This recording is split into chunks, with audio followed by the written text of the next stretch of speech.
The Murder Time Trio is a gathering of Dust, Horror, and Killer. They usually operate in some squad or trio, but we never get to see them fight each other. But if they did have a free-for-all, then who would win? Insanity Sans has had a pretty long history ever since its making. He was originally made by Zero Tiro, with his first appearance being about his theme song. Insanity was given light by a series called The Villain Sans Squad, and it's sad to see what the creator did. Generally thought he was a normal person. Holy shit, bro, why is everyone in this fandom weird? Zero Tiro didn't care about it more, so he moved into a guy named Why did I stutter, bro? He moved into a guy named Cosmetic Cloud, and Cosmetic Cloud didn't want it, so he moved it to UTF. I didn't really include everything, but that's basically the story of it. So Insanity's attack is the same as his defense, meaning his attack potency should scale to his durability. Insanity was able to survive getting sent through the front room to the last corridor by Asgore, with it destroying parts of the corridor wall in the process. Calculations have this at large building, with Insanity scaling to it in AP and durability. For speed, he can attack first faster than they can react, granting him subsonic combat and attack speed, since he mainly uses bones in melee. For hacks, since Insanity has determination, he can save, load, reset, and erase. Saving and loading is weird for cross-verse matchups like this, since it depends on who's more determined than the other. So I'm gonna take save and load away just to avoid confusion. But on the erase part, you can use this to say he has an existence erasure. And it's stated that he can erase timelines since he has determination. And it's more described to be some weird ability, so yeah, it's consistent. Oh yeah, he can also resist existence erasure, so that's cool too. He can also resist death and take attacks that should have killed him, but it's only like one attack, so it's not that useful. Oh, I almost forgot to mention hard mode Insanity, but this form only happens when Insanity gets angry. In this form, his soul explodes out of his body due to the amount of power. Assuming this is a 2x amp due to the description, he should get to large building plus or maybe even city block level. Oh yeah, and higher into subsonic. For stamina, his determination also gave him infinite magic potential, so maybe infinite stamina, I don't know, but it is consistent. So Insanity is large building to city block level with subsonic combat and attack speed. And due to determination, he has infinite stamina, along with existence erasure and the ability to resist death. Man, Insanity really went from a UOB victim to city block level. Let's move on to Murder Sans. Dusttail is 9 years old now. Yes, 9 years old. And he's gotten many takes and AUs around this one singular alternate timeline. It originally started as some Reddit and Tumblr posts, but then someone made 2 themes of it and Murder Sans slowly started becoming mainstream. But with all the canon content he has, how strong was Murder Sans? Now I'm gonna start with IQ and battle IQ since it gives Murder a pretty big advantage in this fight. He always plans ahead and he's constantly calculating his actions. He's nearly mastered himself and he's as good at melee combat as the human, which is the same human who's been through 7 to 100 resets. A similar thing happens in the novels where the human has statements of doing the genocide route hundreds of times, yet they're still forced to get adjusted to Murder's attacks. He also keeps distance from people he's wary of, as well as have fans and papyrus gather information for him. Lastly, he knows the game system and he destroys save points and other things that favor humans. Murder is even able to make save points lose function by giving the human terrible memories or destroying certain places. So his IQ and battle IQ is pretty good, but let's get into attack potency. To be honest, Murder Sans' scaling is just annoying to do in general, so I'm just gonna do a quick and simple scale for him. For standard stuff, he shattered the Ruins door with his Gaster Blaster. He also scales above Undyne, who can destroy cliffs. And lastly, he destroyed the whole lab with his blasters. Given the size of the lab and everything in it, this feat should get to large building. And he seemingly tanked the lab destruction, so his durability should scale to it. Problem is, his bone attacks and normal attacks don't scale to his blasters. And the best he has is barely blocking Undyne's spears. So his bones should be like wall to small building, but basically featless in physicals. So in AP, Murder scales to small building to large building. Murder in the building level ranges is pretty consistent for him, so let's get into speed. Murder Sans is featless in speed. There is literally no feat that scales him above average human. He has light speed blasters, but you can easily just aim dodge them. I don't have much to say because there's not really much to go off of, so I'm just gonna go to the hack section. Murder doesn't really have that much hacks other than like standard Sans attacks, but he still has KR, but that's not gonna be useful. I don't know why people mention it. He doesn't really have amazing stamina since he suffers from fatigue, and he usually sleeps and takes breaks in the novels, so I'm gonna just put it at average human. Murder Sans isn't really all that in power, but he is pretty well written unlike the canon one. I'd put him at B tier in writing, honestly. But this isn't a writing analysis video, it's a scaling video. And in conclusion, Murder Sans is small to large building with average human levels of speed. His IQ and battle IQ are pretty good for his Sans AU, but he only has standard Sans attacks. Honestly, Murder Sans gets overglazed, so I'm gonna move on to horror.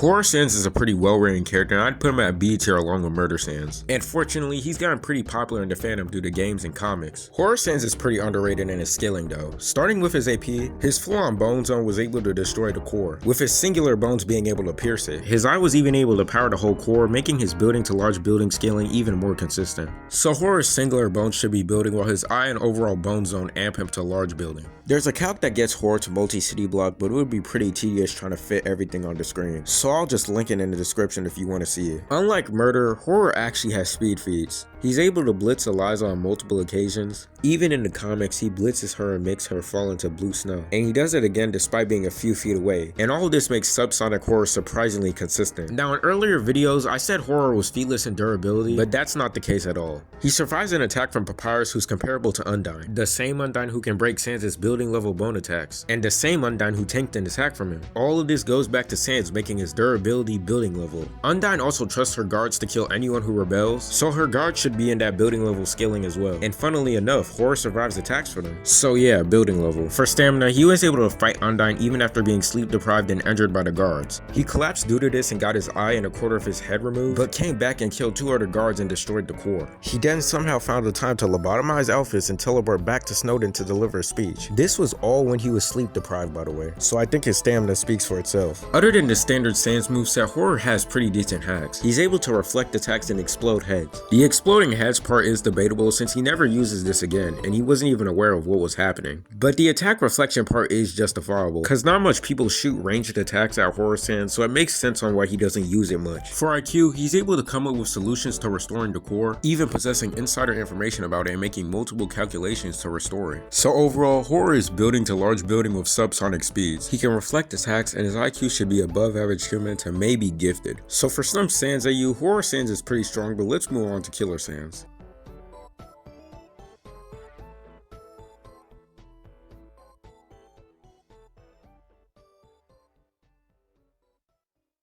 In my opinion, Killer Sans is A tier writing wise. His origin and execution always felt unique and creative to me. If you want to know why I'm saying this, go watch this video because I'm really proud of it. Anyways, Killer is canon to Dreamtail lore, so we can use Dreamtail feats to scale Killer. Killer was able to be Dream Sans who can punch others to the moon. This moon feat was calced to small town level, but you can get Dream to town level since he's able to fight Nightmare Sans, the same Nightmare who destroyed the surroundings of Tree, which was calced to town level. With all of this upscaling Killer as well. For speed, he's able to blitz other monsters and he can make shockwaves. So Killer should be subsonic to transonic. For hacks, I took save and load away from it Sandy for obvious reasons, so it's only fair to remove it from Killer. But other than that, he pretty much has standard Sans attacks and a cool blaster. In IQ and Battle IQ, I generally thought Killer was going to be average human or something like that. But no, Killer has seen thousands of resets. He's attacked many AUs to boost Nightmare's negativity. And he's aware of AU rules as well as the player's view in said AU. Please pause to read because not even Nightmare knows about this. The same Nightmare who's as old as time itself. So Killer is pretty well knowledgeable in general, but what about stamina? Well, Killer throughout something new has shown no sign of fatigue at all. And he doesn't even sleep, meaning he should have infinite stamina or at least extremely high amounts of it. So in conclusion, Killer is small town to town level with subsonic to transonic speeds. His IQ is gifted and he has broader knowledge on higher beings in general. And he has infinite stamina. You can get Killer to universal with a lot of scans, but I'm gonna save them for another video. And I want this matchup to be more grounded for everyone so it doesn't feel like an absolute stomp.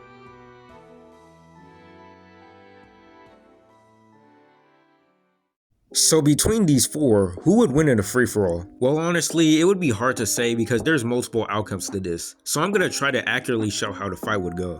Murder, Horror, and Killer will have a standoff waiting for someone to make the first move. Murder teleports away along with Horror stepping back due to Insanity lunging towards Killer due to his LV. Insanity will proceed to punch Killer into new home and that's how the fight would start. Now Killer would be caught off guard due to Insanity not being predictable in general, but he's still low dis Insanity due to the AP and speed difference. Insanity gets angry about this and transforms into hard mode Insanity. Sadly, hard mode wouldn't significantly buff Insanity to Killer's level, so he still gets low diff.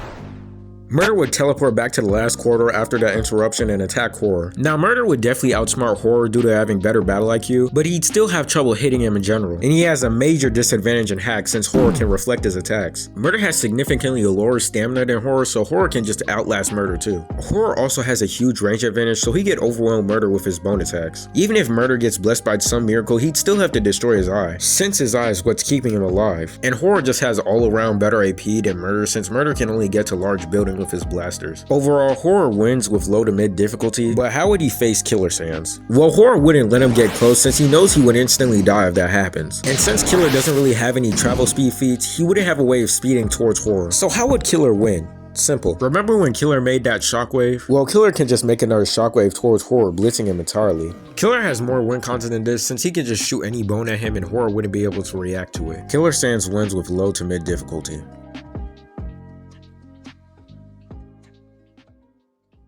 I wanted to cancel this video for a while because no matter how you downplay Killer, he's still gonna be busted regardless. And no matter how you overhype Murder, he's still gonna be fodder. Insanity has no IQ and he doesn't even have any feats, just pure statements. So I could be wrong on Insanity for all I know. Horror is fine because he actually has feats and supporting statements to go off of. So I'm not gonna complain about him. But yeah, that's about it. Make sure to stay safe and goodbye.